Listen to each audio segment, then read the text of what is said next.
안녕하세요. 틀림없는 한국사 김준창입니다. 한국사 능력검정시험 심화편 이번 시간에 드디어 근대사가 시작됩니다. 우리 지난 시간에 봤던 것이 바로 조선시대 후기 문화사까지였죠.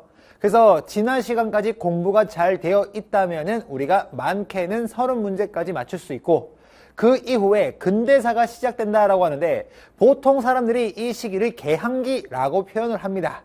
근데 저는 근대라고 표현을 할 것이고, 이 근대에서 가장 먼저 배우는 것은 무엇인가 라고 했을 때 바로 이 인물이 나올 건데, 그 인물은 바로 흥선대원군이라는 인물이에요. 그러면 선생님, 흥선대원군 할 때 군자로 끝나니까 쫓겨난 왕입니까? 라고 생각하기 쉬운데, 쫓겨난 왕이 아니고 살아있는 아버지였습니다. 왕의 아버지. 그러면 이 흥선대원군이 어떻게 집권했는지 보기 전에 당시 조선의 국내 상황부터 한번 보도록 할게요. 국내 상황. 자, 갑니다. 국내 상황은 우리가 한번 떠올려 봐야 되는데, 세도정치라고 해서 소수 가문이 권력을 독점하던 시기였습니다. 이때 안동 김씨 기억납니까? 그래서 순조, 헌종, 철종이라는 왕이 있었는데, 이 왕 때는 안동 김씨, 풍량조 씨, 그리고 마지막에는 안동 김씨가 나라를 운영했다라는 거예요.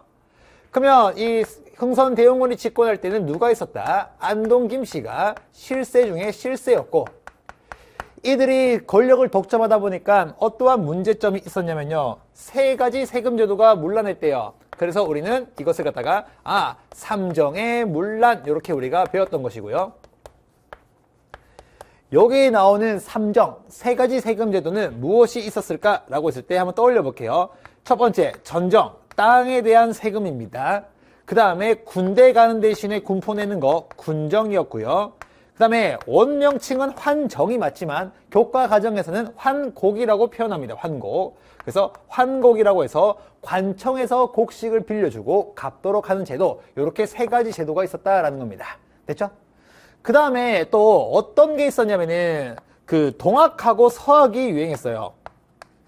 일단 서학 같은 경우에는 천주교로 우리나라의 학문으로 들어왔다가 종교가 되었고, 동학 같은 경우에는 서학을 배격한다는 의미에서 동학이라 지었습니다. 그런데 동학과 서학 같은 경우에는 포인트가 뭐였다? 평등을 강조했기 때문에 정부로부터 탄압받았다라는 게 포인트였고요. 됐죠?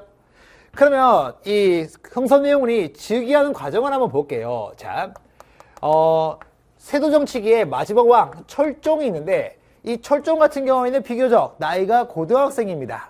그러면 정치할 수 있는 거 아닌가 라고 생각할 수 있는데, 철종이 어떤 인물이었냐면은 헌종이 죽었어요. 헌종이.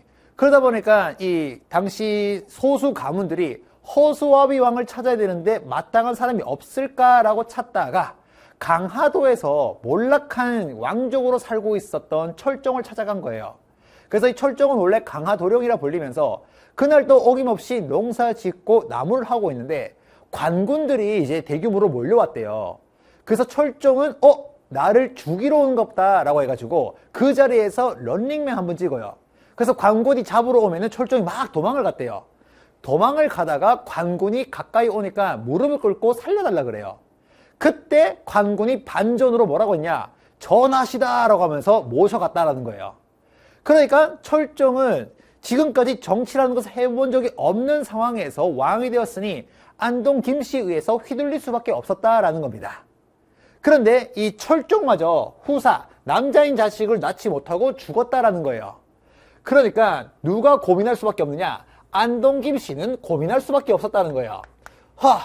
우리의 허섭이 왕이 죽었다, 이거예요. 안동 김씨가. 그래서 안동 김씨가 다음번에 허섭이 왕은 누굴 세우면 좋을까라고 고민을 하고 있었는데, 마침 눈에 띄는 인물이 한 명 있었거든요. 그 인물이 바로 누구였느냐, 항상 술에 취해가지고 얼굴이 빨개요. 빨갛습니다.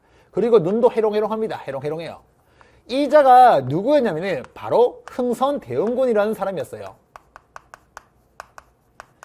그래서 이 흥선대원군의 닉네임, 별명이 뭐였냐면은 실제로 당시에 안동 김씨의 개라고 불렸거든요.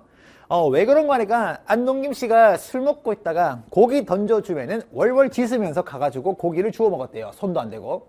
그 다음에 다리 사이로 기어가라고 하면은 다리 사이로 기어갔다는 거예요. 그러면 흥선대원군이 왜 그랬을까라고 했을 때 세도정치기에 왕족 중에 조금만 똑똑하거나 아니면은 개혁을 하려고 하잖아요. 전부 다 죽어요. 그러니까 바보 행세를 하고 살고 있었다는 거예요. 그러니까 흥선대원군아 너 일로 와봐. 불렀어요. 월월 갑니다. 가니까 야 흥선대원군 너한테 아들 있지. 근데 그 아들 중에 둘째 아들이 나이가 어리다면서 맞습니다. 월월 12살이에요. 월월. 그래? 그러면 내가 우리나라 왕실의 제일 큰 어른한테 너 둘째 아들을 갖다가 왕으로 만들어 달라고 밀게. 그러면 너가 해야 되는 것은 뭐냐? 지금처럼 우리의 개가 되어서 우리 말 잘 듣고 살아라는 거예요. 그래서 흥선대원군이 오케이를 하고 안동 김씨가 이 12살짜리 이 명복이라는 사람을 왕으로 밀었고 실제로 왕이 돼요. 그 자가 누구인가 라고 했을 때는 바로 고종이에요.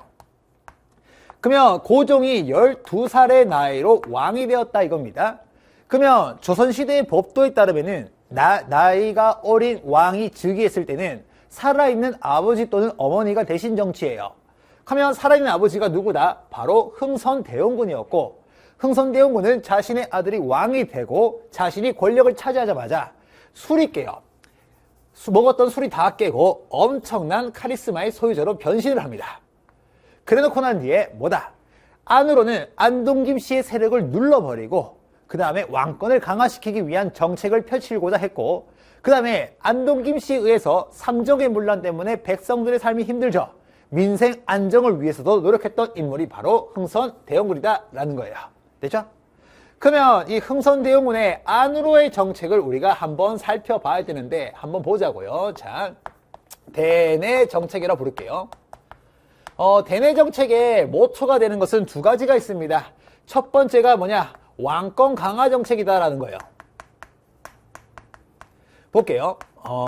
세도 정치기에 소수 가문이 권력을 독점하던 기간이 있었거든요. 그 기간이 뭐였다? 비변사였죠. 중명선 삼을림하고 세도 정치기에는 소수 가문이 비변사를 독점했다. 그래서 이 비변사에서 뭐다? 안동김 씨가 꽉 차가지고 이 나라를 좌지우지하니까 이거 비변사 혁파 없애버립니다. 폐지시켜버려요. 그래놓고 난 뒤에 다시 나눕니다. 권력을. 정치는 어디에서 담당해라? 의정부에서 담당해라 라고 하면서 의정부의 기능을 부활시켰고 군사 같은 경우에는 삼군부에서 담당해라 라고 하면서 비변사를 없앴다라는 거예요. 됐죠? 그 다음에 두 번째 어떤 게 있냐면은 사색 등용이라고 있습니다. 이거는 시험에서 직접적으로 나온 것은 아닌데 안동김 씨 세력이 너무나 강하죠. 이렇게 중앙에서. 그래서 흥선대원군이 한날 안동김 씨를 불러놓고 이런 말을 했대요. 나는 천리를 끌어다가 지척으로 삼겠으며 남대문을 3층 높이로 높이려고 하는데 공들의 생각은 어떠시오? 라고 물어봐요. 이게 무슨 말인가 하니까 천리에 있는 인재를 끌어오겠다는 거예요. 그리고 지척, 기반으로 삼고 그들을 갖다가 3층 높이로 높여가지고 안동김 씨를 견제하겠다라는 것이 바로 사색 등용이다 라는 거예요. 됐죠? 오케이, 굿. 그리고 또 우리가 외워야 되는 것 중에 왕권을 강화하기 위해서는 법이 바로 서야 됩니다. 그래서 대전 회통이라는 법전까지 만들었다라는 거 우리가 하나 잡을 것이고요. 이 대전 회통을 봤을 때 우리가 반드시 구분해야 되는 것이 있습니다. 무엇을 구분해야 되느냐? 대전 통편하고 구분을 해야 되겠죠.